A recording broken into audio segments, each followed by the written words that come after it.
Olá, gente, tudo bem? Eu sou Milena Mourão e a gente está aqui em mais um episódio do podcast Criatividade 360. E hoje a gente vai falar um pouquinho do porquê que criamos esse podcast, vocês se situarem, o quanto que é importante essa temática e o quanto que a gente ama ser multipotencial. Eu sou Milena Mourão, tenho 32 anos, sou cantora, compositora, musicista, trabalho também com comunicação e projetos de marketing, tenho mestrado em cultura e sociedade e aqui do meu lado eu estou com a Mari Noe, minha partner, nessa empreitada. Mais uma empreitada, né, amiga? Uma de muitas. Prazer. Para quem não me conhece, eu sou Mari Noe, estilista, figurinista. Tenho formação na University of the Arts London com figurino e cenografia. Já fui atleta de ginástica, participei do Mundial de 2004. Dançarina, coreógrafa, artista plástica. Tenho uma empresa de marketing digital, a Marketing Humanizado, que a gente atende algumas empresas. Enfim, multipotencialidades, né, amiga? A gente sempre permeando nesses universos. Essa é a nossa razão de estar aqui hoje, porque a gente acredita que a criatividade é movida por áreas, não somente uma área. A gente precisa desses insights em diferentes áreas e paixões. A gente gostaria de abraçar nossas paixões, então a gente está aqui hoje para abordar essa temática importante, principalmente aqui pela questão não só artística, mas como que outras áreas se conectam e a gente pode criar novas coisas e se sentir sempre inspirados. E como isso torna a todos nós profissionais únicos, porque a gente junta todas essas habilidades, conhecimentos e vivências para trazer um trabalho totalmente diferenciado para o mercado. Então, é muito feliz quem consegue juntar tudo isso, né? Perfeito, Mari. E hoje a gente tem um convidado especial que se chama Gabriel Marotti. Ele é músico e pesquisador, mestre em estudos culturais pela Universidade de São Paulo e doutorando em filosofia na Universidade Federal de São Paulo. Atua há mais de 15 anos no meio musical, acompanhando artistas pelo Brasil e exterior, tendo trabalhado principalmente com grupos de jazz, pop e música popular brasileira. Realiza pesquisas nas áreas de filosofia e estudos culturais, envolvendo canção, estética e crítica cultural. E ele está aqui hoje para falar um pouco da sua trajetória e também ele acabou de lançar um livro e a gente vai descobrir um pouquinho mais dessa carreira multipotencial, não linear que o Gabriel vai nos trazer aqui. Gabriel, tudo bem? Bem-vindo. Bem-vindo. Obrigado, adorei esse convite, muito legal estar aqui com vocês. Tudo ótimo, melhor agora. Ai, perfeito. O que você achou da nossa proposta do podcast? Nossa, eu adorei quando você mandou mensagem, né? Eu fui xeretar lá. Na verdade, eu já via, né? Você postando alguns stories. Eu não tinha entendido ainda que eu tinha visto você postando algumas coisas. Eu achei que você estava como, sei lá, entrevistado em algum podcast, né? Eu fui ver que você estava direto postando umas coisas. Eu achei o tema maravilhoso, assim. E muito importante mesmo, né? A gente vive esse momento muito em que isso está sendo muito valorizado, né? Você se encontrar em áreas diferentes também, você... Depois a gente comenta, mas eu vivi uma coisa muito interessante nisso, porque quando eu fui pro mestrado, eu achei que eu ia sufocar o meu lado artístico, né? Porque eu achei que eu tinha que ter uma coisa só, assim, né? Uhum. E aí eu fui explorando esse caminho e hoje eu sou muito feliz de transitar entre áreas, assim. Então acho que é muito, muito legal valorizar isso, né? Que bacana, porque a gente... uma das razões da gente começar esse podcast é porque nós duas sentíamos muito uma crítica da sociedade de... Nossa, cada hora você tá fazendo uma coisa, mas você não tem carreira, mas você fica pra como lá e pra cá. Como se fosse uma pessoa indecisa, né? Tipo, o que você tá fazendo? Não faz... Muita gente não vê sentido nisso. Mas aí a gente vem com o lance da criatividade pra gente entender que as áreas, às vezes, podem não parecer, mas elas podem parecer até distantes, mas elas estão conectadas de alguma forma, né? Sim. Então a gente quer saber de ti como que foi essa construção dessa carreira. Acho que a gente pode começar lá no início, assim, a gente trazendo esse toque com a arte, como que começou esse teu contato com a arte, como que tu descobriu músico, sabe? Vamos legal, lá? Sim. Eu vim de uma família que a música ela já tinha uma questão muito forte, né? Tinha tios e uns primos que tocavam. E num momento, principalmente da minha infância, assim, eles estavam mais inseridos no contexto de igreja, né? Porque no Brasil tem muito isso, né? Muito, muito forte esse músicos virem dessa formação, né? Até por certa carência de projetos do Estado, igual tem aqui em São Paulo, tem o Projeto Guri, que é muito legal, né? Que forma muita gente e tal. Mas a igreja tem essa coisa muito presente, muito forte na música, né? Forma muitos músicos, né? Então eu vi um pouco desse contexto. Mas na minha família ninguém quis muito se profissionalizar na música, né? Eu que acabei, né? Fui trilhando esse caminho assim, né? Mas foi bem interessante, porque eu cresci muito nesse ambiente, a música era muito presente, então aquela roda de alguém tocando violão e todo mundo cantando, né? E aí eu via meus primos também. E assim, como muito baterista até os anos 90, assim, eu cresci tocando em panelas da minha mãe, né? Panelas e aquelas latas de Neston, de leite condensado, de várias coisas de Nescau. Latas de óleo, na época, o óleo naquela época era em lata, né? Não era embalagem de plástico, né? Era uma lata redonda, assim. E a minha primeira bateria foi essa, assim, né? Então eu vivia... Meu primo me dava algumas baquetas lá que ele tocava e eu vivia batucando ali, né? Eu tenho uma pergunta sobre isso. Você já pegava as latas porque você queria ser baterista? Você queria, como criança, brincar de ser baterista? Ou foi um som que você gostava e no final você foi descobrindo que você queria ser baterista, assim? Não, no meu caso, o objetivo era a bateria mesmo.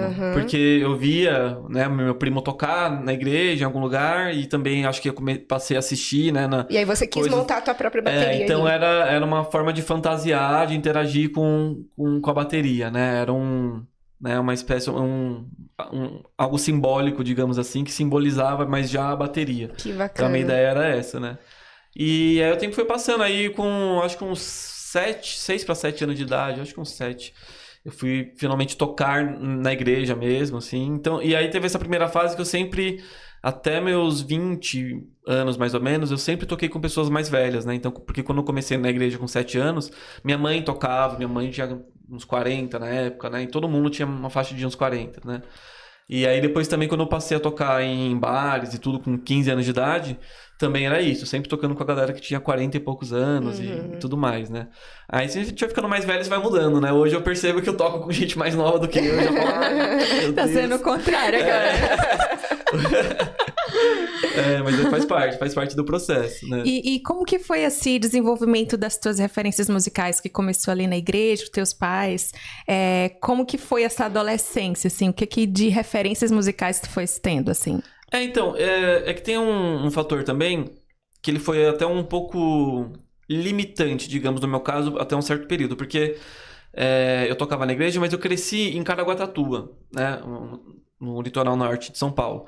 E também a gente morava na zona rural, assim, a gente morava num sítio, num lugar mais afastado. Então, assim, aí eu nasci no ABC, né, mas eu cresci lá, voltei pra cá em 2010, já faz uns 15 anos. E eu sinto muito, conversando com os amigos daqui, que têm a mesma idade, eu sinto que faz muita diferença. Por exemplo, eu não cresci com MTV, por exemplo. Eu vinha visitar a minha família aqui, daí eu assistia e tal, né? Mas então o meu contato com algumas coisas foi muito mais limitado, assim, então de referências.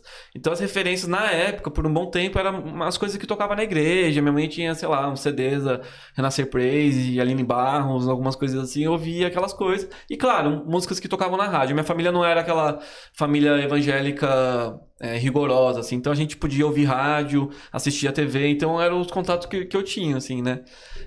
Mas depois, teve um amigo que eu conheci que levou lá uns CDs, ele já era baterista meio se profissionalizando, assim. E aí, porque pra mim a música se limitava a tocar na igreja, eu não tinha essa noção ainda da música como uma carreira, né? Na época eu que pensava em jogar futebol, né? O sonho de quase todo garoto brasileiro, assim, né?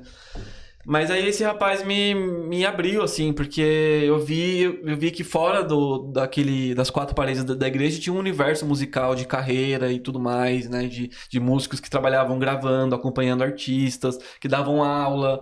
Aí eu vi que tinha coisas ali e aquilo começou a me fascinar mais ainda, assim. Aí eu falei, não, eu quero estudar, eu quero levar... Eu começava a comprar as revistas de bateria, aquelas coisas, e aquilo foi, né, dando uma expandida E você sente que foi nesse momento que você passou a se enxergar como artista? Ou foi em algum outro momento? Acho que como artista, eu nunca tive essa... Na época, né? muito essa noção, assim. Na época eu era alguém que era apaixonado por bateria e queria tocar, assim, sabe? Não tinha muito essa visão. Eu acho que isso foi chegando depois, assim. Aí eu fui estudar na Fundação das Artes, né, e tal. E aí fui tomando contato com um ambiente, né, mais artístico, com mais pessoas, já fora daquele cenário mais restrito, né, da igreja. Então, e aí modificou totalmente o cenário, tive contato com outros campos, com outras áreas, com outras pessoas e tal. E aí que eu fui tendo essa noção, né? E aí que eu fui atrás de estudar e tudo mais, né? E como que foi a sua relação com os livros? Hoje você é pesquisador, escritor, como que começou esse despertar para a leitura, né? Isso foi muito interessante também, porque era uma coisa que eu não tinha mesmo, de fato. Como eu falei, eu cresci quase que no meio do mato, num sítio, né? E tinha algumas coisas que não... Né, nunca, apesar da minha mãe ser professora, minha mãe era professora e tal. Mas, mesmo assim, não era um universo que tinha me encantado ainda. Mas quando eu comecei, em 2013, a fazer uma graduação... Porque, na verdade, era uma outra coisa que eu não pensava. Na minha cabeça, eu ia ser músico e acompanhar artistas. Era tudo que eu queria, era o meu sonho, né? Mas quando... Aí eu vim estudar na Fundação das Artes, falei, quero ter essa formação, vai ser importante e tal. Só que aí eu comecei a fazer shows já com uma galera, acompanhava uma dupla sertaneja, chegava em casa de madrugada, às vezes não conseguia acordar pra ir pra aula. E aí começou a ficar meio complicado e tal, aí eu, nossa, vou ter que trancar um semestre aqui. E nessa eu tava dando aula numa escola e todo mundo dessa escola tava fazendo um curso EAD lá, uma graduação em música. Aí falei, pô, vai ser uma boa, porque eu vou parar de ir pra Fundação das Artes agora, porque eu não tô conseguindo. Mas, pô, eu quero ter uma formação. Eu coloquei isso na minha cabeça, eu vou entregar isso pra mim, assim. Preciso ter uma formação. E ali dava pra conciliar, né? E eu fui despretensioso, assim. Falei, eu vou pra ter isso no currículo, porque eu quero dar aula e tal.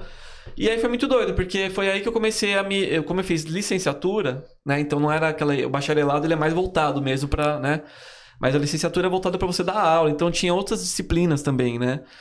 E aí tinha lá, sei lá, psicologia da educação. Aí eu pirei em psicologia, adorei aquilo. Aí tinha sociologia da educação, me apaixonei. Filosofia e tudo que nem não era a música ali, porque a música eu já era apaixonado, né? Mas aí todas as outras áreas eu falei, gente, isso aqui é muito legal. Que é um mundo, outro universo aqui aí que eu morava no centro de São Bernardo, tinha uma biblioteca bem perto. Aí eu ia lá estudar na biblioteca e pegava algum livro, pegava outro. Aí eu comecei a ler, comecei a ter esse contato com a leitura, assim. Me apaixonei por outros campos, por outras áreas, assim. Foi uma grande surpresa, assim. Desde lá eu não parei, né? Tanto que aí depois fui fazer especialização em educação, e aí fui continuando em outras áreas, né? E aí a música agora ela continua como tema da pesquisa, mas eu vou fazendo em outras áreas das humanidades. Eu ia né? te perguntar isso, onde que a filosofia encontra a música? Ah, muito legal, porque na verdade, muito tempo atrás, quando eu era adolescente ainda, o meu irmão, ele era muito interessado, assim, por filosofia, tudo. O meu irmão é uma pessoa muito interessante de conversar, ele é artista também. E ele foi a primeira pessoa que eu ouvi falar a palavra filosofia, porque ele falava, não, porque a minha filosofia de vida, porque não sei o quê. Eu falava, meu, mas o que é isso, né? E ele sempre ele me ligava, na época, assim, ele falava, ó, vai começar o programa tal na Cultura, o Bem Brasil, tal coisa, pra eu assistir essas coisas. Ele sempre foi muito ligado. Então ele é muita inspiração nisso pra mim, assim, né? E aí ele, eu acho que por conta dele, plantou essa semente em mim, assim, né? De curiosidade e tal. E a questão da filosofia, assim. Porque ele lia e tal. Que filosofia quer dizer amor pelo conhecimento, pela sabedoria. Conhecimento, que dá exatamente. pra ver que conversa muito com Exato, você, né? Tanto que, às vezes, as pessoas perguntam muito, né? Do lance de estar no doutorado. Aí eles falam, mas depois do doutorado você vai fazer o PhD. Aí eu explico, né? Porque o PhD, lá fora, é o termo que usam pro doutorado. Que, na verdade, é algo na filosofia, né? Tipo, PhD é doutor em filosofia, que na verdade em qualquer área do conhecimento que você faz o doutorado, nos Estados Unidos, não sei se mais alguns outros países, você tem esse título que na verdade, com essa tradução meio literal de amor ao conhecimento, amor ao saber, né? Então, aqui é doutorado, mas lá fora é PhD, porque é justamente essa tradução da filosofia como alguém que ama o conhecimento, né? E aí a filosofia, acabou que eu fui para os estudos culturais, porque eu achei que tinha tudo a ver, achei um orientador lá. Quando eu estava terminando, aí eu descobri que num certificado mesmo vinha o mestre em filosofia. Eu nem sabia disso. Só quando eu estava terminando eu vi que... E aí quando eu me interessei em fazer o doutorado, eu estava percorrendo o tema mesmo, que era a música. Então eu fui entrar em contato com professores da história, de outras áreas da humanidades que de repente tivessem a ver. E aí eu achei esse orientador na filosofia que muitas pessoas tinham me indicado, porque ele é compositor também, ele pesquisa canção e tal. E aí deu certo, falei, nossa, ótimo, filosofia, eu sempre gostei, eu gosto, sempre leio e tal. Já fazia parte de mim de alguma forma, e acabou que o doutorado foi para esse lance, porque daí eu achei esse orientador que tem tudo a ver. Então aí eu uni várias paixões nesse doutorado, assim, né? Música e filosofia. E quando você entrou no mestrado em estudos culturais, que você começou a ler e entender sobre o mundo de cultura, não explodiu na sua cabeça também esse universo? Nossa, totalmente. Que é assim... É um mar inteiro, um universo inteiro, até mesmo de definições, centenas de definições. E é aquilo que a gente até comentou, né? Que um dos conceitos que eu mais gosto de cultura é do Eagleton, que ele fala que cultura é a inter-relação entre eu e o mundo. Então, é justamente isso que a gente está buscando aprender sempre, né? E entrar nesse mundo da criatividade, o quanto que a gente vê esse lance entre as áreas e como que tu... enxerga esse conceito? Como que tu pode interpretar esse conceito na tua vivência? Sim, eu acho que é uma coisa fundamental que os estudos culturais trazem, é justamente essa modificação da noção de cultura, e isso, para nós brasileiros, é muito importante, porque até certo tempo, cultura era tratado como uma coisa superior, algo que está lá em cima, algo que a gente não toca. Então, as altas artes, altas cultura, então... artes são só, sei lá, o que tá no museu, o que o Michelangelo fez e tudo mais, né? Mas os estudos culturais vêm e conta a história vista pelos de baixo, né? Como o Thompson fala, né? Então, eles vão trazer a cultura da classe trabalhadora. Então, cultura é aquilo que a gente faz no dia a dia. Isso aqui é comunicação, é cultura, né? Se comunicar é cultura. A forma como a gente...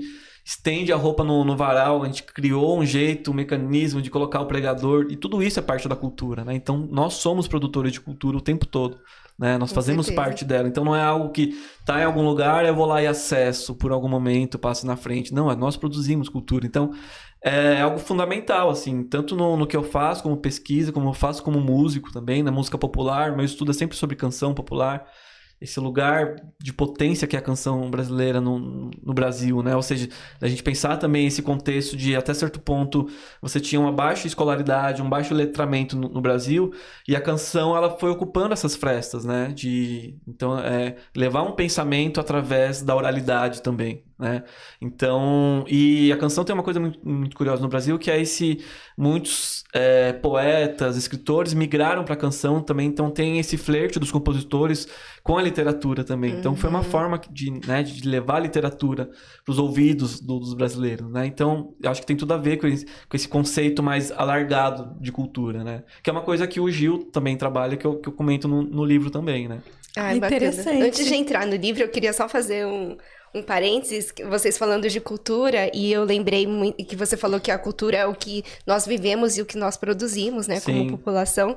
Eu lembrei, puxando para a moda, uma coisa assim do conceito de tendências também, como ele mudou ao longo do tempo, e aí pegando tendências da moda, bem no recorte mesmo, que tem tendência para tudo, né, na verdade.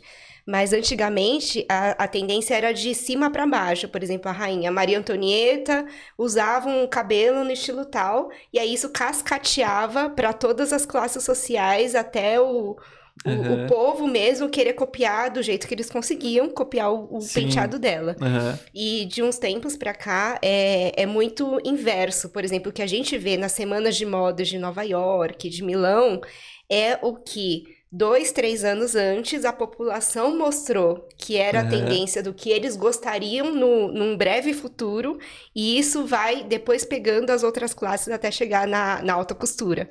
Muito então legal. É muito bacana esse movimento. Muito legal essa né? referência, muito interessante. E eu acho que é central pra gente analisar questões da cultura mesmo, né? E justamente eu acho que foi uma referência muito interessante para explicar esse conceito do alargamento da ideia de cultura, e de como o popular ele é vivo, né? Nisso, muito. né? Então, você tem, por exemplo, várias questões, inclusive de moda, mas também de música, das periferias, que também explodem e passam a ser dominante, passam a ditar, né, muito do comportamento, do jeito de se vestir, do jeito de se fazer música, Sim. das grandes produções, né, seja da moda, seja do universo do entretenimento, né, da música. Então, e é muito interessante você ver as pessoas, por exemplo, os funkeiros, né, usando a Juliette, aquelas roupas, e quanto isso para eles é um jeito de se afirmar mesmo, enquanto uma cultura periférica, mas de, né, algo muito deles mesmo. E como isso vai... Aí você vê artistas, galera de grana que frequentava outros círculos copiando, fazendo uma fotinha, querendo aparecer daquela forma, né? Pra tentar ser visto por eles também, de alguma forma, porque, né, isso é muito interessante. É muito bacana. Há muito também o link de que a cultura é muito voltado à arte, né, em si. Então, a gente sabe o quanto, né, tem essa ligação. Mas entender que a cultura é como a gente está comentando, para além disso, é um mar de produções, é a nossa vivência com o mundo, é a nossa vivência consigo, como a gente coloca para o mundo. E tem uma definição que eu adoro de arte, que arte é o coração da cultura. Então, a gente entende que existe todo o universo, mas a arte é um lugar fundamental dentro da cultura. Sim, isso que você está falando me lembra, inclusive, aquela fala do Gil, um vídeo que ficou muito famoso, de que ele fala, a gente precisa parar com essa coisa de achar que cultura é coisa para poucos, é essa coisa superior. Cultura é cotidiano, cultura é arroz e feijão, é comida na mesa, né? O jeito Eu vi ele falando isso também. O jeito que você prepara uma comida, né? A gente tem aqui... Né? Eu tinha uma oficina de identidades culturais, trabalhava numa ONG, e a gente trabalhava muito essas questões e eu adorava levar essas discussões para a criançada. E aí eu falava para eles, por exemplo, um hot dog não é uma comida brasileira, né? Aí eu brincava, como que é um hot dog lá originalmente? Cara, é um pão com salsicha e ketchup, né? Como que é o hot dog do brasileiro? O que tem? Aí eles começavam a falar, tem purê, tem batata palha, lá não sei aonde tem ovo de codorna. Na minha cidade tem carne moída. Tem de tudo, carne moída com milho. Isso é muito brasileiro, ou seja, isso é cultura total. Aí você fala do hot dog de Osasco, que tem, né, Não, e tem que vir com o purê de batata pra selar tudo, pra aguentar ficar tudo lá dentro, né? Muito bom. Mas aí você vai falar com os mineiros, eles acham um cúmulo, ou até carioca também, ter purê. Mas aí tem ovo de codorna, né? Você fala, não, vai ter ovo de codorna. E aí vira aquela discussão, uma briga, né? E é muito, muito interessante. Isso é muito cultura, né? E muito cultura brasileira. Sim. Nossa, isso é fantástico. E né? a gente tá num dos melhores países pra isso, porque é um país continental, com milhares de culturas, exatamente. né? O que... você vai comer comida japonesa e fala, sushi frito. Aí, A comida japonesa que a gente come aqui não tem nada a ver com a comida de lá. E é uma coisa... maravilhosa. A brasileirada muito bom. não tem. O brasileiro dá o toque dele sempre. Em tudo. Isso é muito cultura brasileira, cultura popular. Sim. Muito legal. E vamos falar do livro, então? Vamos. Gente, estamos aqui com o livro. Dá pra focar aqui? Nesse aqui, né? Eu tava falando com a Milena, antes de você chegar aqui, se tem um tema de interseccionalidades, é esse livro aqui, porque quando eu fui ler a resenha, né? A sinopse, eu falei assim, gente, fala de tecnologia, de cultura, fala de história, de música, de pesquisa poética. Eu falei, nossa, que maravilhoso. Né? E isso diz muito sobre a própria figura do Gil, né? O Gil é essa figura, né? Que traz com ele, né? Muitas camadas, né? Seja de compositor popular, mas de intelectual. O cara tá na Academia Brasileira de Letras. Questões de raça, né? Da negritude, identidades baiana. É um dos organizadores do tropicalismo, um movimento que tem, né, uma dimensão enorme na cultura brasileira. São muitas camadas. É um cara que foi pra política também, foi ministro da cultura, e tem um trabalho muito interessante assim nisso. Ou seja, a própria mobilidade dele dentro da cultura brasileira traz todas essas camadas, né? Esse interesse dele por tecnologias, né? Fantástico. Mas assim, como é que você caiu na escrita e como é que os caminhos te levaram para você produzir essa obra? Conta pra gente. Legal. Eu tinha feito uma pós em educação e aí eu tinha liberdade de escolher um tema. E é muito curioso porque a tecnologia é um tema muito distante de mim. Não é? Eu nunca fui uma pessoa que me interessa tecnológico. E aí, só que assim, aí tinha todo... aquele curso era sempre voltado para uma coisa atual, contemporânea e tal, e aí tinha aquelas disciplinas de tecnologias aplicadas à educação. Eu falei, se eu vou para a área da educação, eu preciso ter isso, né? Eu preciso estar... E aí eu pensei em fazer alguma coisa que relacionava música, que era a minha área, mas com uma coisa bem contemporânea. Então eu falei, vou fazer algo em torno de música e tecnologias. E aí na época eu fiz um estudo lá sobre como que cada advento tecnológico ia trazendo modificações no modo de se fazer e se consumir música, né? Então, na medida que chegava um gravador, depois um disco X, e que isso foi mudando, e aí vai para o digital, para o CD, depois MP3, ou seja, né? Como que isso vai mudando toda a cadeia de produção e tudo mais.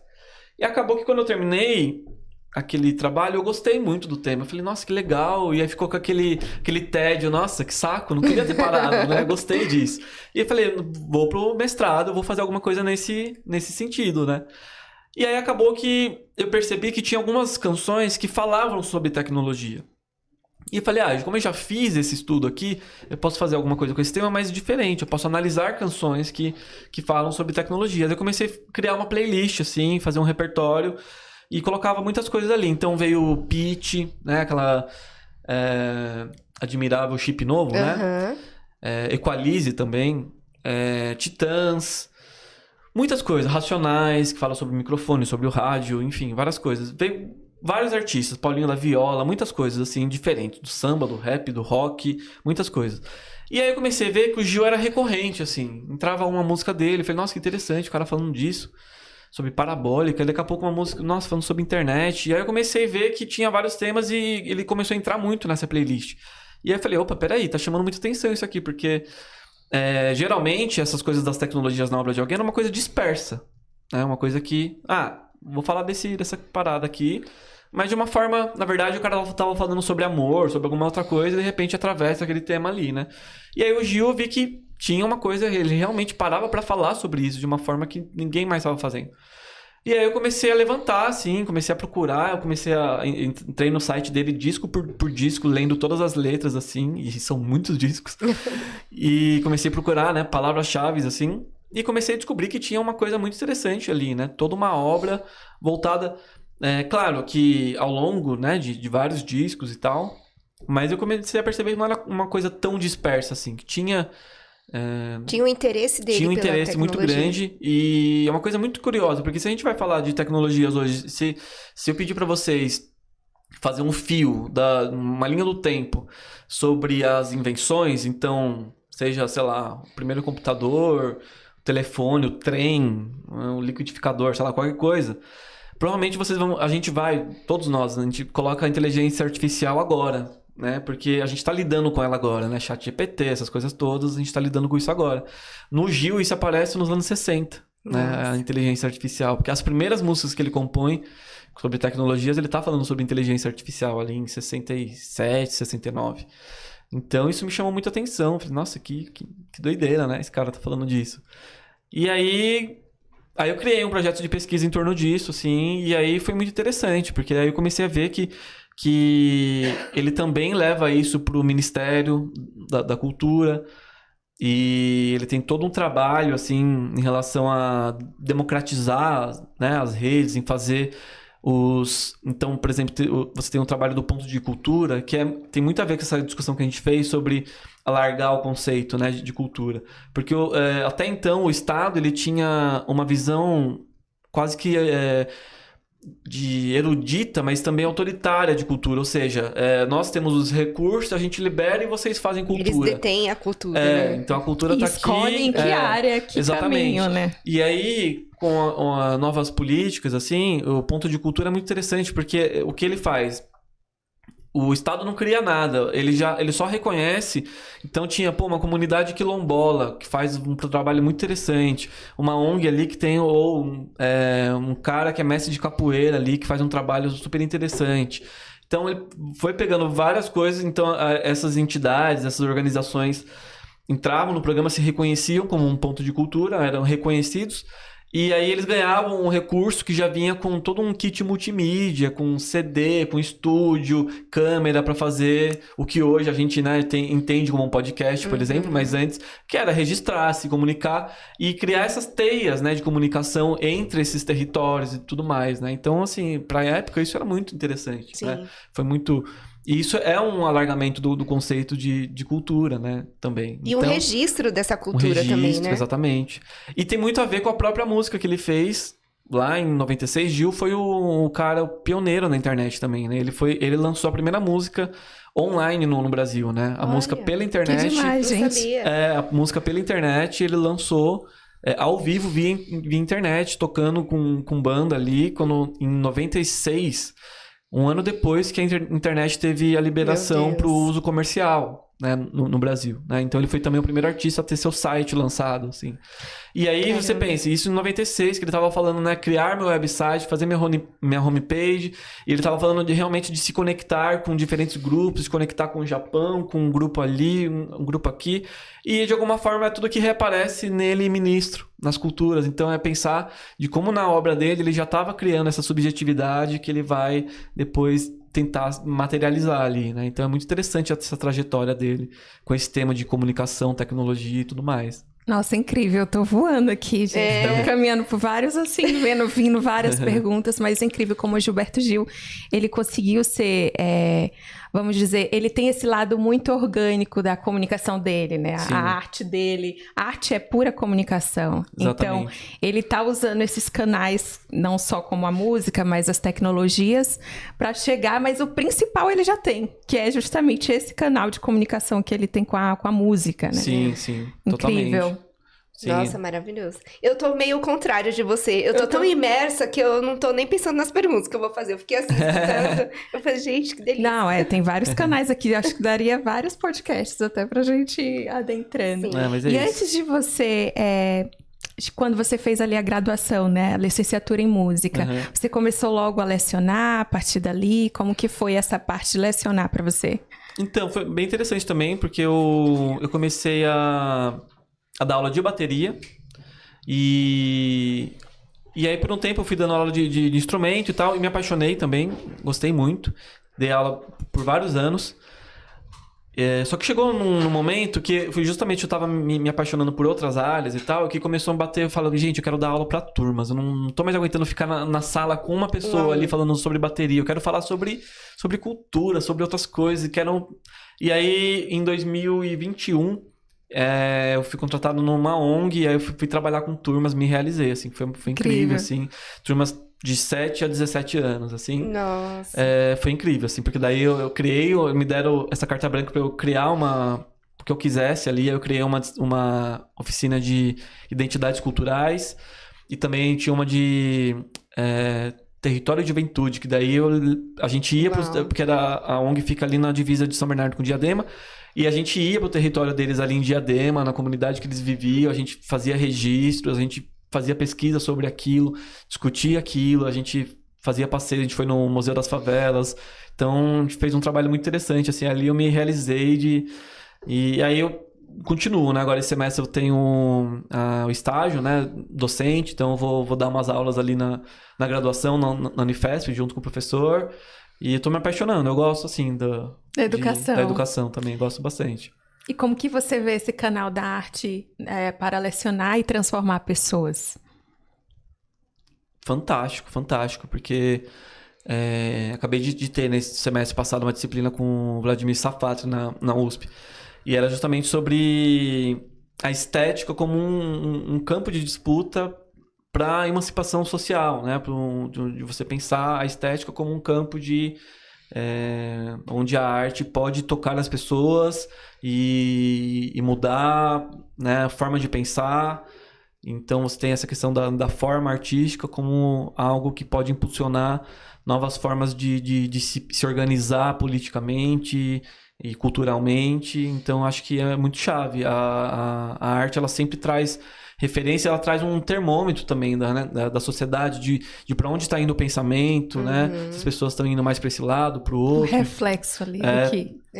Totalmente. E ela é um reflexo e ao mesmo tempo ela pode ser... Recriada, né? E ela pode ser um impulso, ela pode ser um impulsionamento também, né? De mentalidades e tudo mais. Gabriel, conta pra gente, a gente entrando agora na parte do seu dia a dia, da sua organização, do planejamento. Você falou até no começo, né, de que será que eu tinha que escolher somente uma área mesmo? Se eu fico só na música, aquela indagação que a gente fica, né, entre as transições. E aí aqui a gente entendendo sua história, que você acabou conectando tudo. As suas paixões, então tá tudo muito linkado. Então conta pra gente como que é o seu dia a dia, como que você se organiza para ser música. Você também toca, né, em vários projetos aí. Conta pra gente essa organização entre as carreiras aí. Até para poder ajudar tanto a gente quanto a galera que tá escutando, fazendo porque esse a gente também... Pra isso, a gente vai pescar de vocês. Aprendendo, né? Como se Mas, organizar. gente, isso é muito interessante. Eu acho que eu tenho muito mais a contribuir expondo os meus erros no processo, porque faz parte disso. Isso é muito interessante. Com certeza. Do que me colocar como, olha, eu faço isso, acho que é legal. Porque é muito, muito interessante. Muitas pessoas, amigos, comentam, né? Porque eu sempre posto que estou numa biblioteca estudando, alguma coisa assim, e aí eu acabei de publicar o livro, já saiu alguns artigos, algumas coisas.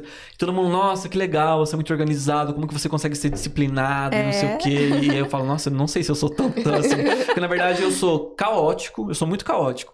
Mas aí é isso, aí vem aquela briga pra, não dá, se eu ficar assim, não vai rolar. E aí eu tenho que, aí eu sou muito dos papeizinhos, assim. Muita gente já é mais, consegue se organizar eu também faço, digital, né? No digital também faço algumas coisas. Mas na hora que o bicho pega, eu preciso colocar no papelzinho, nos post-it, assim, e colocar na parede. Tipo, eu fiz segunda mesmo, que esse semestre eu preciso escrever mesmo, assim, minha tese, né? E porque até então eu li muita coisa, fiz muito fichamento, mas agora eu preciso escrever mesmo. Então, assim, já organizei os textos que eu vou ter que escrever. Então eu coloco etapas disso também. Então eu coloco, sabe a bateria carregando assim, aquela coisinha assim? Eu vou colocando, todo dia que eu escrevo, eu coloco um pouquinho ali, porque assim, então é assim, eu sou desorganizado, eu sou caótico, mas eu preciso dar ordem ao caos.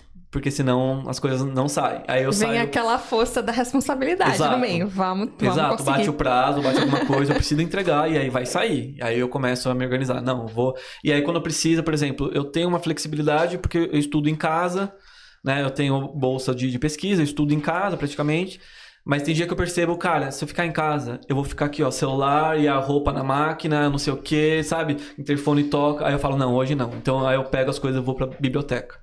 Então, essas coisas a gente precisa ir sacando também onde a gente vai funcionar, como que vai ser, né? Como é o nosso processo, exatamente. Né? E aí eu coloco no papelzinho. Hoje, eu preciso, assim, escrever, sei lá, 4 páginas, ou eu preciso desenvolver essa introdução, então eu foco naquilo, aí eu pego todos os livros que tem os fichamentos, ou todos os textos os fichamentos que eu já fiz.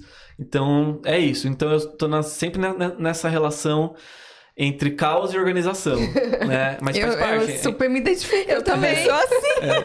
A gente fica batendo bola direto por isso, porque a gente lida com projetos diferentes. A primeira coisa é identificar o caos. Né? Identificar que caos é esse que está acontecendo para você dar ordem nele. E onde é o gargalo, né? Exatamente. O que você pode fazer em relação a isso. Por exemplo, eu acho que hoje o problema maior das nossas gerações, do nosso tempo... A dispersão que a gente pode ser, né? Também. É isso aqui. Notificações e redes sociais. Então tem hora que, cara, não dá. Tem hora que vai ter que deixar ali, silenciar, deixar virado, põe no outro cômodo da casa, alguma coisa. Ou colocar alarmes, né? Tipo assim, não, vou focar 50 minutos, fazer coisa 50 minutos, e aí eu faço intervalo, vejo mensagem, não sei o que, depois mais. Alguma coisa a gente tem que fazer nesse sentido, porque isso aqui acaba com a gente. Sim. E pra gente é super desafiante, porque a gente trabalha com comunicação. Sim. Então a gente trabalha dentro das redes sociais, Ani. Então, assim, não dá pra não ver as notificações muitas vezes. Mas quando eu preciso, eu tenho que escrever um texto, tenho que fazer um carrossel de artes, eu também. boto aqui atrás pra eu não Exato, ver. Eu falo assim, agora, se me chamarem, eu não vou nem olhar. E aí você põe pelo menos, não é uma coisa de o dia inteiro, mas essa tarefa, eu vou Isso. finalizar isso aqui. E a gente aí consegue ser até o super final. produtivo Sim. também. Eu tenho também esse lance, a gente tem de ir para um outro local. Eu preciso sair de casa, eu preciso botar o pé em um parque, eu preciso mudar o ambiente para eu concentrar aqui e justamente encontrar esse processo do dia a dia que a gente vai se modificando, aí os trabalhos chegam, a gente vai se adaptando, vai Sim, mas- entendendo as urgências, né? Só pra fechar essa resposta, o que funciona muito pra mim, eu falei, gosto de fazer as post-its na parede mesmo, mas, por exemplo, no digital você tem vários tipos Sim. de bloco de notas que você pode ir Sim. ticando. Eu acho muito importante pra você também ver o que você conseguiu fazer, Sim. né, no dia. Então, pra mim, isso funciona muito. Eu preciso visualizar o que eu preciso fazer e eu preciso também ir riscando pra eu ver que, olha, funciona. Se eu me organizar, eu consigo render. E Valeu que a pena. satisfatório que é arriscar. satisfatório, É muito gostoso. Nossa, você vê que aquilo tá desenvolvendo, aquele projeto, aquela coisa, tá saindo do zero. Quando você sai do zero e vê que aquilo tá caminhando, isso é muito bom. Então, pra mim, isso é muito importante, esse processo de anotar. O processo de pesquisa é muito árduo, né? Você fica lendo, conectando, aí tem aqueles vários insights, conectando autores. E aí chega um momento que, assim, a tua caixa já tá tão cheia Tá que eu digo, não transbordando. dá mais pra eu ler, agora é hora de escrever, né? Sim. Então, esses processos... E escrever é muito importante pra gente em várias coisas, né? Seja pra tirar alguns pensamentos, alguma coisa terapêutica até, pra organizar as ideias, mas pra estudar também. Gente, não estude só lendo. Escreva. com Escreva, certeza. porque... Escrever, marcar. Inclusive, a gente tem sempre uma ligação, assim, muito forte, né, com a leitura. Sim. Nesses tópicos que a gente tem trazido para cá também. E a gente queria fazer um exercício contigo de tu olhar esse livro aqui, O Caminho do Artista, que é também um canal que fala justamente da importância da escrita, sabe? A gente colocar tudo que tá aqui na cabeça. exercícios os diários, também, né? enfim. Então, tem várias marcações aqui do livro que eu fiz. Eu queria que tu abrisse e olhasse alguma dessas que te chamasse mais atenção e comentasse sobre ela. Ixi, vamos ver. A gente até queria fazer mais um desafio, mas pelo tempo não vai dar, eu acho. Qual que é Esse livro é sobre o caminho do artista. É Que legal. redescobrindo o É que artista vai- em Desperta seu si, potencial né? criativo e rompa Vai seus ter bloqueios. muitos tópicos aí que você consegue ler aleatoriamente. E tem muitos Uhum. exercícios, né? É bem bacana. Aí tem várias marcações, o que tu achar interessante. Já me deparei com um que eu achei muito bonito aqui, que que tá aqui. Pelos olhos da minha avó, a vida era uma série de pequenos milagres. Nossa, Esse é foi muito esse bom. trecho que foi lido no último podcast. Gente, é muito importante esse trecho, tá? Que você tá falando com a gente. Nossa! Mas fala pra gente, o que você achou desse trecho? Deixa eu ver se eu vejo um outro pra não ficar repetido, ou deixa esse Ou mesmo. faz Não, um- deixa esse. Comenta Já esse que outro você- que ele quiser. Então, de imediato, quando vem isso, já vem muita coisa de memória, né? Muita coisa, assim. E aí, nem tanto interpretando, assim, o que tá aqui, né? Mas de aquela coisa que você vê uma palavra-chave e te desperta memória, né? Mas eu lembro que quando eu saí de Caraguá e vim pra cá, porque eu vim pra estudar mesmo, né? Eu namorava na época, sabe? Deixei namorado, deixei meus pais, moram lá até hoje, tudo. E aí eu mudei Daí eu fui morar com meus avós em São Bernardo, né? Então eu fiquei 5 anos morando com eles. E foi um momento mais especial da vida em termos de acolhimento e de memórias afetivas, assim. E uma coisa que marcava o meu dia de estudo, assim, o café da tarde em casa era uma coisa muito...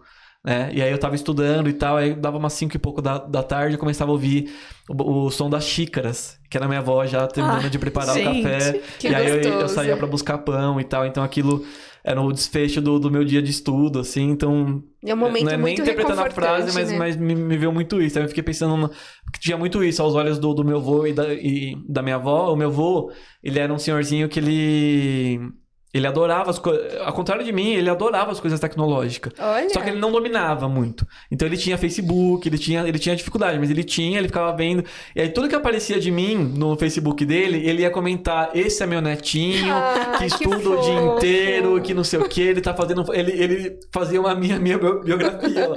E era, às vezes, postagem de outra pessoa, assim. E aí ele comentava lá. Que fofo, E aí eu fiquei gente. pensando nisso, né? Aos olhos dele, aos olhos da minha avó, que era isso. É muito bonito, muito gostoso, assim, né? Interessante. Muito legal. Que lindo. Ai, eu adorei. Boas memórias. Gente, gente, a gente tá Já chegando. estamos no Que, finalzinho. inclusive, a dedicatória do livro é pra eles já não estão entre nós, são estrelinhas. Nossa câmera. Acho que a gente não Eles falou são- o nome, né? Isso aqui Pode é ir. o Banda Larga Cordel, que é o nome de uma música do Gil, né? Cultura e tecnologias na trajetória de Gilberto Gil. E eu pretendo, nos próximos... Aqui, nessa... Pra sua ver se câmera. vocês veem. E... Nas próximas semanas, eu esperando passar esse momento também mais chato com o Gil, né? Que eles tiveram e tal. É. Mas a gente pretende enviar para ele também um exemplar. Mas tá aqui a dedicatória do livro, além de para ele, é pro meu avô e minha avó, Armando e Joana. Então já fica aqui mais uma homenagem para eles. Ai, que lindo. Gabriel, Pedro. obrigada. Obrigado vamos fazer as vocês. perguntinhas Isso, a finais, gente é bem sempre rapidinho. faz umas perguntas. São 3 perguntas que a gente faz para todos os convidados. A primeira, o que é arte para você? Nossa, é a pergunta mais padrão e de mais difícil resposta, eu acho, né? Eu te perguntar o que é amor, né? Mas eu vou dar uma resposta um pouco política. Eu vi uma vez sabe lambe-lambe, assim? Aham. E eu achei muito bom, porque tem uma questão filosófica nisso. Porque muitas vezes a gente coloca a arte como um reflexo, como um espelho da sociedade. Mas eu vi uma frase que dizia: arte não é espelho, a arte é martelo. No sentido de que a arte é aquilo que também que é pra quebrar. A arte não é só pra deixar a gente feliz no final de um dia triste, né? Porque a arte às vezes é pra mostrar pra gente o porquê que aquilo tá ruim também. Sim. E pra, né, deixar a gente, fazer a gente reagir às coisas. Então a arte também é martelo. Perfeito, Gabriel. Fala pra gente o que é criatividade. Criatividade. Acho que inspiração, intuição e ação. Eu responderia de uma forma... porque ação é importante, porque senão acho que tem muita gente criativa, mas que não se reconhece como tal e aí acaba não fazendo, né? Mas então é importante Perfeito. você ter inspiração, você ter o seu processo intuitivo, mas você vai lá e faz. Que é Importante. justamente, né, a gente olhando ali, atividade, né? É atividade. A atividade que está implícita na criação e na criatividade, exatamente. Maravilhoso. E a última pergunta é: se você pudesse definir com uma palavra ou uma frase, qual seria? Me definir? É. Um tempo atrás me perguntaram isso sobre uma música, né? Se eu fosse uma música, qual música seria? E isso quebrou minha cabeça. Fiquei semanas pensando naquilo, porque é difícil. Eu amo música. Como achar uma, né? Mas acho que no momento, uma que eu ouvi um dia e falei: nossa, isso aqui é muito bom, porque essa busca, essa coisa filosófica também é Caçador de Mim, do Milton Nascimento. Acho que tem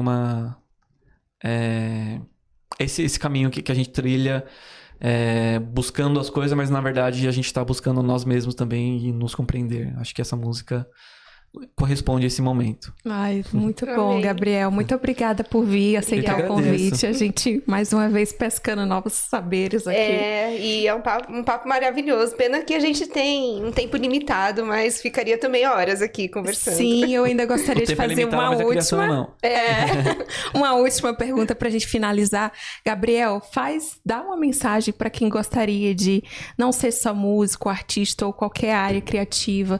Como que você pode mandar mensagem pra essas pessoas que querem, não têm exatamente uma definição do que eles querem ser de carreira ou enfim, estão nessa busca ainda. Como que você poderia dizer pra eles, deixar uma mensagem especial pra eles, sabe?